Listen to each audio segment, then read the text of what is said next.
Hello दोस्तों, कैसे हैं आप सब। आप सभी का स्वागत है आपके अपने चैनल में। जैसा कि डिसाइडेड है कि आज हम लोग क्या देखने वाले हैं, तो कल मैंने बताया था कि आज हम लोग क्या देखने वाले हैं, और आज भी उसी तरह से हम लोग लेकर चलेंगे। तो आज हम लोग देखने वाले हैं मौर्य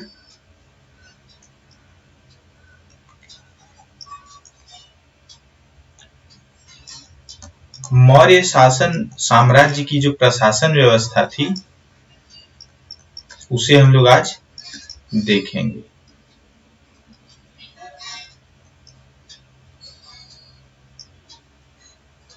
प्रशासन में आज क्या देखेंगे, कल तो हमने केंद्रीय प्रशासन को देख लिया था, तो आज हम लोग क्या देखेंगे,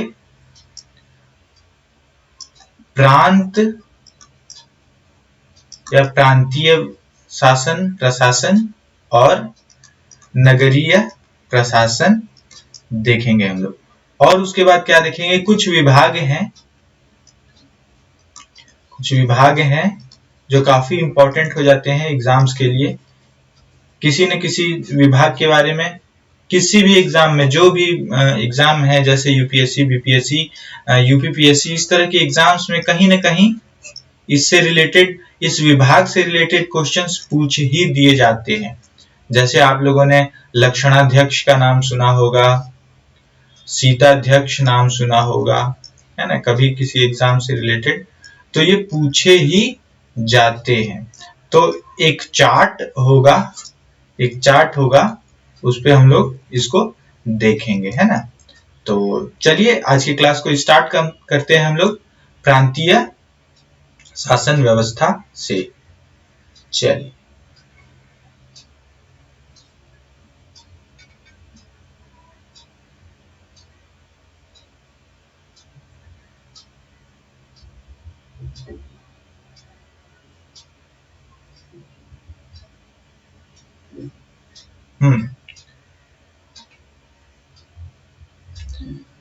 प्रांतीय प्रशासन में हम लोग देखेंगे कि चंद्रगुप्त मौर्य ने, देखो, किसी भी राज्य की संचालन के लिए, आपको सुचारू रूप से संचालन के लिए आप उसको छोटे छोटे भाग में उसको बांटना पड़ता है, ठीक है। जैसे अभी भी भारत देश है, जिसमें इसे राज्यों में विभक्त किया गया, केंद्र शासित प्रदेश में विभक्त किया गया, है ना। उसके बाद जिले में विभक्त कर दिया गया। उसके पश्चात आप पंचायत में देखोगे, इस तरह से नीचे लेवल तक उसको विभाजित किया गया। तो उसी तरह चंद्रगुप्त मौर्य ने अपने प्रशासन को अच्छी तरीके से सुचारू रूप से चलाने के लिए साम्राज्य को 4 प्रांतों में विभाजित किया था। जिसमें से प्रांतों को क्या कहा जाता था, प्रांतों को चक्र कहा जाता था। प्रांत जो थे उसको चक्र भी कहा जाता था। प्रांतों का शासन जो है सम्राट के प्रतिनिधि द्वारा चलाया जाता था, यानी वह नियुक्त करता था। आप ऐसे समझो कि वो लगभग सम्राट के समकक्ष प्रतिनिधि है उसके द्वारा। जैसे अभी भी जनता के प्रतिनिधि जो होते हैं, जनता के प्रतिनिधि ही तो होते हैं ना संसद आदि में, तो वो तो प्रतिनिधि होते हैं, यानी चुना गया। तो उसी तरह सम्राट के द्वारा ही चुना गया होता था और वो प्रांतों में शासन को संभालता था। चंद्रगुप्त मौर्य के समय क्या था, 4 प्रांत थे। लेकिन अशोक के काल में क्या हुआ, प्रांतों की संख्या जो है 5 हो गई, जिसमें प्रांतों में जो शासन करते थे उसे क्या कहा जाता था, कुमार नामक एक पदाधिकारी होता था, जो राजवंश की तरफ से ही होता था, है ना। कुमार मात्य की सहायता के लिए प्रत्येक प्रांत में महामात्र नामक अधिकारी होता था, ठीक है। यानी सबसे ऊपर कुमार मात्य है, कुमार मात्य के नीचे महामात्य है ना। महामात्य हम लोगों ने देखा था कल, महामात्य है। शीर्ष पर जो साम्राज्य का केंद्रीय प्रभाग था उसके नीचे जो है प्रांत होता था। प्रांत को क्या कहते थे? आहार भी कहा जाता था, आहार कहा जाता था। प्रांत को आहार भी कहा जाता था और प्रांत को विषय भी कहा जाता था। और प्रांत के जो सर्वोच्च पद पर होते थे वो कौन कहलाता था?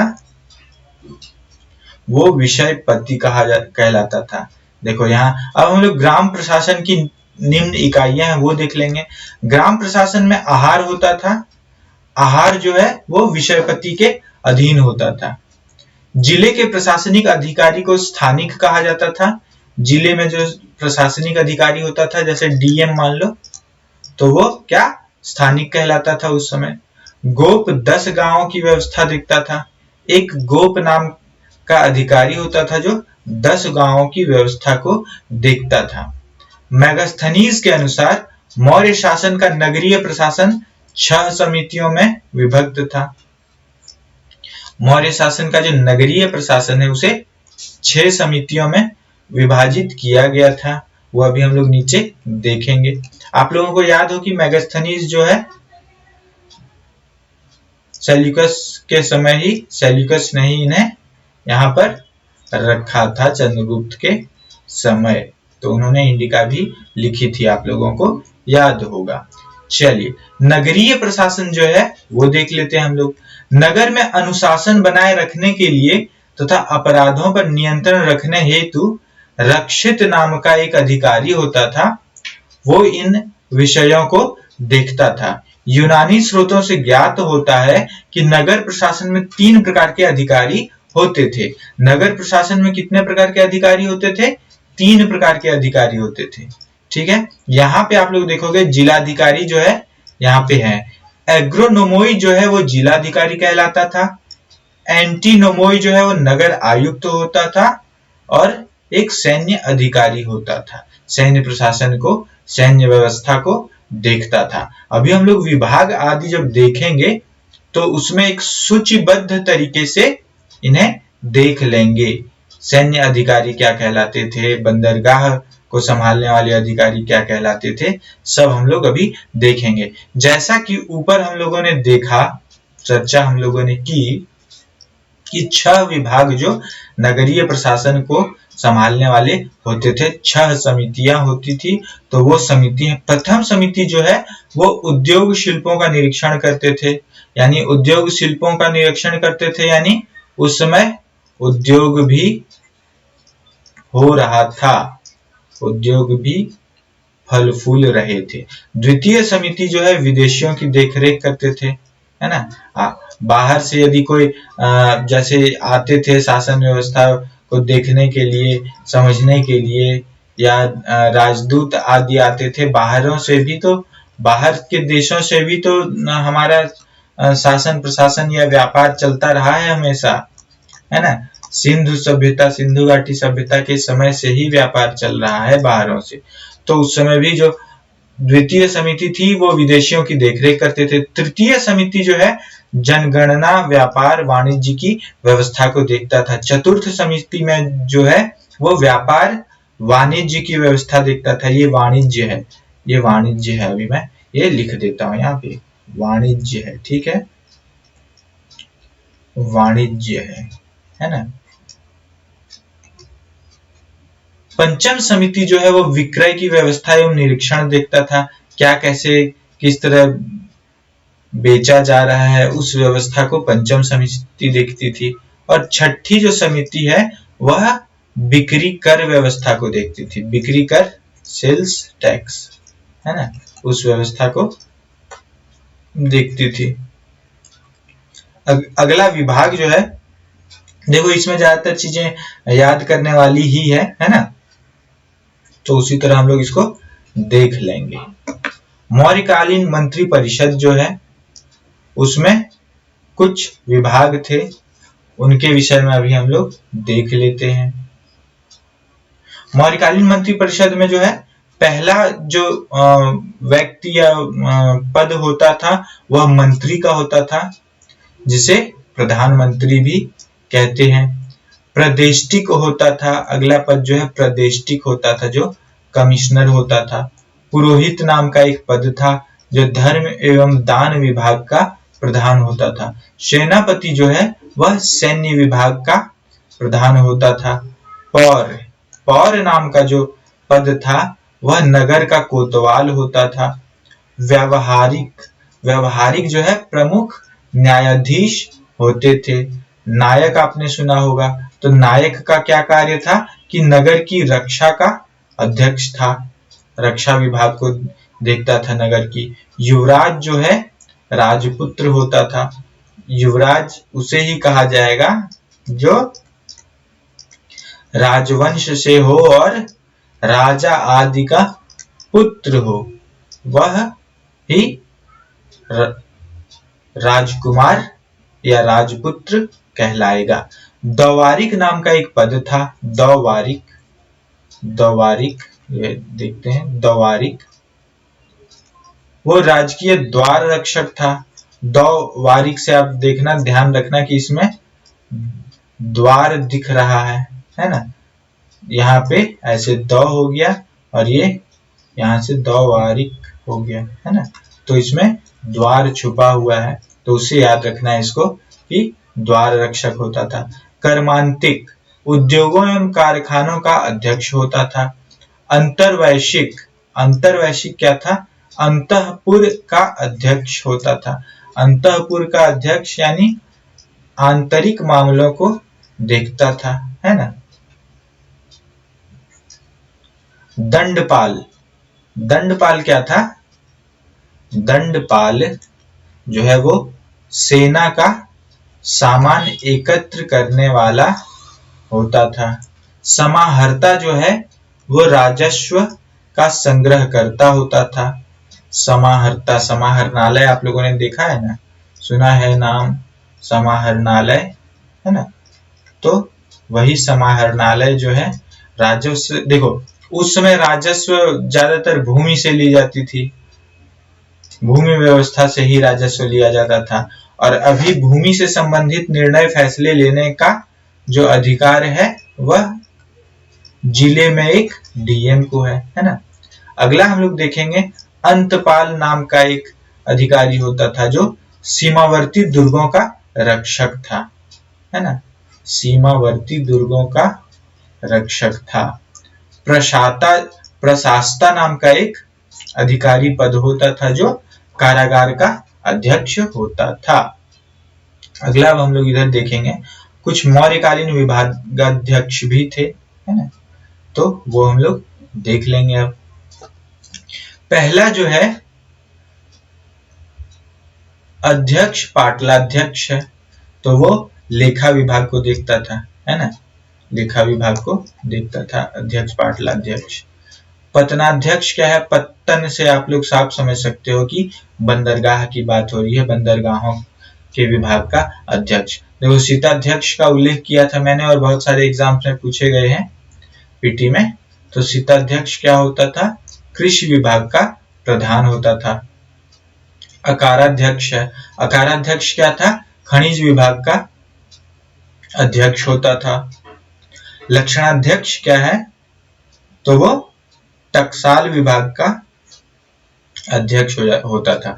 टकसाल क्या होता है, जहां पे रुपए, जो सिक्के आदि, जो पैसों का जो विभाग होता है, छपते जहां पर हैं उनकी छपाई जहां पर होती है वो टकसाल कहलाता है ना, तो वो लक्षणाध्यक्ष होता था। पोतवाध्यक्ष, पोतवाध्यक्ष क्या होता था, बाट एवं माप विभाग का अध्यक्ष होता था। तो बाट एवं माप विभाग, जो बाट विभाग जो है, सिंधु घाटी सभ्यता के समय भी बाट माप होते थे, है ना, 4, 16, 64 इस तरह की व्यवस्था थी उस समय के, मेजरमेंट्स ऐसे होते थे उस समय, तो यानी ये पोतवाध्यक्ष होते थे उस समय। सूत्राध्यक्ष क्या है, सूत्र, सूत्र मतलब धागा होता है ना, सूत्र आप देखते हो ना, परिणय सूत्र, है ना, इस तरह की बातें होती है, तो सूत्र की बात यही है, यानी कताई बुनाई विभाग होता है। धागे से रिलेटेड चीज तो कताई बुनाई से ही हो सकती है ना, तो सूत्राध्यक्ष कताई बुनाई से रिलेटेड है। लावणाध्यक्ष, लावणाध्यक्ष आप इसको लवण पढ़ लो, समझ जाओगे नमक की बात हो रही है। सुनाध्यक्ष, सुनाध्यक्ष क्या है, बूचड़ खाने का अध्यक्ष होता था, है ना। विविताध्यक्ष चारगाह का अध्यक्ष होता था। गणिकाध्यक्ष, तो गणिका के बारे में हम लोगों ने चर्चा की थी, आप लोगों को याद होगा, है ना। आम्रपाली की हमने बात की थी, याद हो तो, नहीं याद है तो आप लोग उस क्लास को जरूर देखना, है ना। तो गणिका के बारे में उन अध्यक्ष, गणिकाध्यक्ष जो है वैश्याओं के विभाग का अध्यक्ष होता था। नवाध्यक्ष जो है, नवा इसको सिंपल वे में अगर लेमैन में समझो तो नवा नाव जैसा लग रहा है ना, तो नाव एवं जहाजों का अध्यक्ष होता था। बंध काराध्यक्ष जो है, बंध काराध्यक्ष, बंध चलो बंध भी समझ सकते हो आप, और कारा तो समझ ही सकते हो कि जेल खाने की बात हो रही है यहाँ पे, है ना। चलिए, तो अब अगले पेज में अब हम लोग देखते हैं। आप लोग इस तरह से बने रहो, क्लासेस को अच्छे से करो। अब लगभग हम लोग कंप्लीट होने वाला है हमारा ये, हम लोग इसको कंप्लीट करने वाले हैं। कुछ दिनों में एंशिएंट हमारा कंप्लीट हो जाएगा। उसके बाद हम लोग, जैसा कि स्टडी प्लान में डिसाइड किया गया है, स्टडी प्लान में मैंने बताया है, स्टडी प्लान में याद होगा आप लोगों को कि हम लोग देखो हर क्लास जब हमारी होगी ना, जब हम लोगों की क्लास हो जाएगी, क्लासेस जब हम लोग कंप्लीट करेंगे, एक जैसे अभी एंशिएंट कंप्लीट होगा, एंशिएंट के बाद एमसीक्यू, है ना। उसके बाद हम लोग मध्यकालीन भारत को भी देखेंगे, मध्यकालीन को देखने के पश्चात भी एमसीक्यू होगा कुछ, है ना। इसी तरह करते हुए हम लोग चलेंगे। तो अभी 3 या 4 क्लासेस में, 4 क्लासेस मानकर चलो आप कि ये कंप्लीट होने वाला है आप लोगों का, है ना। तो आप लोग बने रहो। चलिए आगे देखते हैं। ये हम लोगों ने देख रखा है मौर्य साम्राज्य का बौद्ध धर्म के साथ क्या क्या संबंध था, ये हमने देखा था। फिर भी अभी यहाँ पे ये हम लोग देख लेते हैं, एक रिवीजन के बेस पे रिवीजन समझो।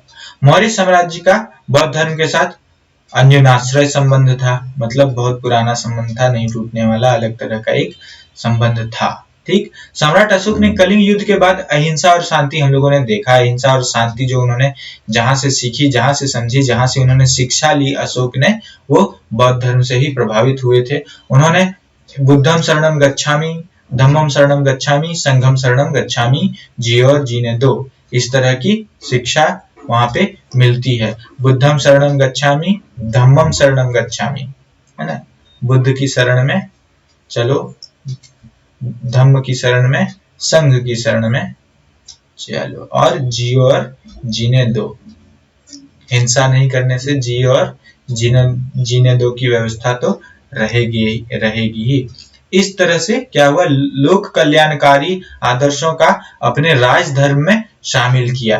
प्रजा के प्रति जो व्यवहार को हम लोगों ने देखा था, जो चर्चा की थी, वो बौद्ध धर्म से ही प्रभावित होकर तो वो उन्होंने किया था, है ना। याद है ना, कलिंग युद्ध के बाद की बात है ये सब, तो इसीलिए चल, बौद्ध धर्म अपनाने के बाद अशोक ने बौद्ध नीतियों एवं उनके आदर्शों के प्रचार प्रसार के लिए भारत के बाहर भी कई देश में अपने धम्म महामात्रों को भेजा। हम लोगों ने एक चर्चा की थी, एक सूची बनाई थी, है ना, एक लिस्ट में देखा था कि किनको कहाँ भेजा गया था। 4 तरह के तो रक्षित ही थे, याद है ना। हाँ, तो वही, अब हम लोग वो नहीं बात करेंगे अभी। आप लोगों को क्लास देखनी है तो क्लास आप लोग प्लेलिस्ट बनी हुई है, प्लेलिस्ट में जाकर आप लोग क्लासेस को देखो और पूरा फायदा उठाओ, है ना। चलो, यहाँ तक कि इसके प्रचार के लिए अशोक ने अपने पुत्र, याद है आप लोगों को, महेंद्र और संघमित्रा पुत्री जो थी, उनको कहाँ भेजा था, तो आप लोग ये कमेंट में बताओगे कहाँ भेजा था। आप लोग इंटरैक्टिव नहीं रखते हो क्लास को, है ना, इंटरैक्टिव होना चाहिए। मैं कुछ बता रहा हूँ, मैं कुछ बात कर रहा हूँ, तो आप लोग भी बात करो, आप लोग भी चर्चा करो, चर्चा में शामिल हो जाओ, है ना। लाइव क्लासेस भी मैं लूँ, बट आप लोग किसी तरह का रिस्पांस नहीं, विशेष नहीं दिखा रहे हो, तो काफी मेहनत लगती है इसमें।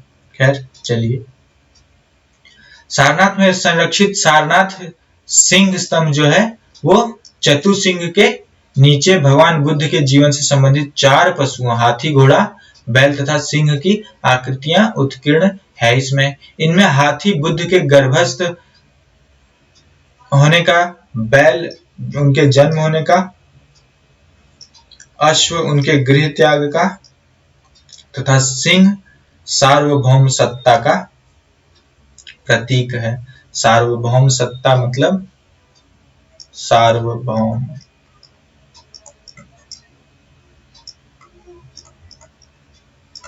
सार्वभौम सत्ता का अर्थ कि सिंह ताकत का प्रतीक है ना, तो सत्ता होनी चाहिए सर्वदा सभी स्थान पर, परंतु किस तरह से, बौद्ध के हिसाब से धम्म की व्यवस्था होनी चाहिए, ना कि ताकत की व्यवस्था। इसे सम्राट अशोक ने भगवान बुद्ध द्वारा धम्म चक्र प्रवर्तन यानी प्रथम उपदेश देने की ऐतिहासिक घटना की स्मृति में बनवाया था। यानी धम्म, याद है ना आप लोगों को, धम्म चक्र प्रवर्तन का अर्थ होता है प्रथम उपदेश, है ना। परिनिर्वाण, महापरिनिर्वाण, ये सब भी याद रखना आप लोगों को। कई बौद्ध स्थापत्यों जैसे सांची, भरूच, सारनाथ जैसे प्रमुख स्तूपों के अलावा अनेक बौद्ध विहारों का निर्माण मौर्य राजाओं द्वारा किया गया था। बौद्ध भिक्षुओं के वर्षावास हम लोगों ने कल ही देखा, नागार्जुनी एवं बराबर की पहाड़ियों को। वर्षावास एवं विश्राम स्थल के रूप में बराबर एवं नागार्जुनी पहाड़ियों में कई रॉक कट गुफाओं का भी निर्माण किया गया था। कल हम लोगों ने ये डिटेल में देखा था, है ना। तो चलिए, आज की क्लासेस लगभग कंप्लीट हो चुकी है। कल से अलग क्लास स्टार्ट करेंगे, मतलब मौर्य युग का अंत हो चुका है, हम लोग देख चुके हैं। उसके बाद मौर्योत्तर काल कल देखेंगे हम लोग, ठीक है। मौर्योत्तर काल देखेंगे और उसमें ही जितनी चीजें हैं धीरे धीरे करके आगे हम लोग बढ़ेंगे और इसे कंप्लीट कर लेंगे, ठीक है। तो अब जिस तरह के भी कमेंट्स हो, क्वेश्चंस हो, डाउट्स हो, आप लोगों को जरूर पूछ लिया करो आप लोग, है ना। मैं आप लोगों को जवाब दूंगा जहां तक पॉसिबल होगा, मैं आप लोगों के साथ खड़ा रहूंगा, है ना।